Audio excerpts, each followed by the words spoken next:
ناظرین، ابھی ہم آپ کو وہ کلپ دکھانے لگے ہیں جس کے اندر یہ ضعیف کی اوپر کی چیز یعنی موضوع روایت کو یہ صحیح ثابت کرنے کی ایسی بھونڈی کوشش کریں گے، اور وہ بھی توصیف الرحمن کے دفاع کے اندر۔ یعنی یہ موضوع روایت کو بھی اپنے من چاہے بندے کے لیے صحیح ثابت کرنے کے لیے یا اس کو بیان کرنے کے لیے تیار بیٹھے ہیں۔ لیکن اس سے آگے کلپ میں آپ دیکھیے گا کہ یہ علی مرزا کی اس پمفلٹ جس کی کہ تصدیق جو ہے حافظ زبیر علی زئی نے بھی کی ہوئی ہے، اور شیخین کی شرط پر بھی وہ صحیح ثابت ہوتی ہے، لیکن پھر بھی ان کے اپنے باب بچاؤ تحریک کے مطابق توصیف الرحمن کی موضوع روایات کو بیان کرنے کے باوجود وہ حدیث جو ہے علی مرزا بیان کرے تو وہ صحیح ہونے کے باوجود ضعیف ہو جاتی ہے، اور ان کا اپنا بابا بیان کرے تو اس کے دفاع کے لیے موضوع اور من گھڑت بیان کرنا بھی صحیح ہو جاتا ہے۔ تو ان کو دیکھیے اور اس کے بعد ان کو خود ایکسپوز ہوتے ہوئے دیکھیے کہ اینڈ میں خود مان رہے ہیں حضرت معاویہ کو بادشاہ بادشاہ کہہ کے، لیکن یہ بات اگر کوئی صحیح روایات کے ذریعے سے ثابت کرتا ہے تو وہ بھی ضعیف بن جاتی ہے ان کے خود ساختہ اصول کے تحت۔ تو یہ جہالت کے پلندے اپنی زبانوں سے ایکسپوز ہوتے ہوئے دیکھیے۔ السلام علیکم ورحمۃ اللہ وبرکاتہ۔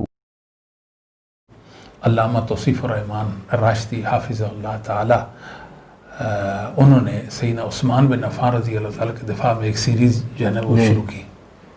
اس دوران چند ایسی روایات بھی انہوں نے پیش کر دی کہ جو ضعیف تھیں یا ضعیف موضوع تھیں یا من گھڑت تھیں۔ جی عثمان رضی مناقب میں جو ذکر ہوئی مشکاہ شریف کے اندر ان کو بیان کر دیا۔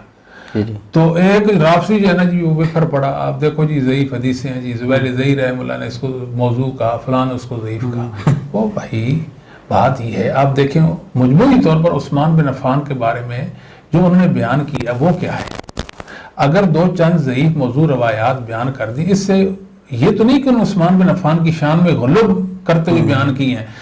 ان کو جو اہل سنت نے جو ان کا مقام مرتبہ بیان کیا، ان حدیث کی روح سے، صحیح حدیث کی روح سے وہی مقام مرتبہ ان کو دیا، وہ دینے کے لیے کہ صرف صحیح الاسناد حدیث، صرف صحیح الاسناد حدیث، ضعیف روایات سے کہ فتنے سے بچو جی۔ تو یہ فتنہ خود آپ نے ڈال دیا امت میں۔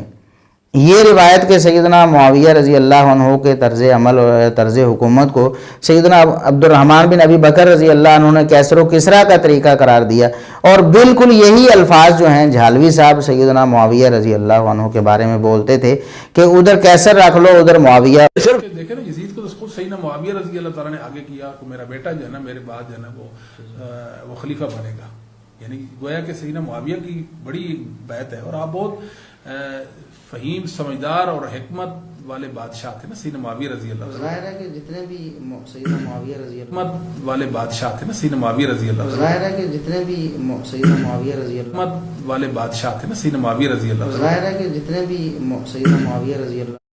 تو ناظرین، آج آپ نے ملاحظہ کر لیا وہ اہل حدیث مر چکے ہیں جو کبھی صحیح کی رٹ لگائے ہوتے تھے۔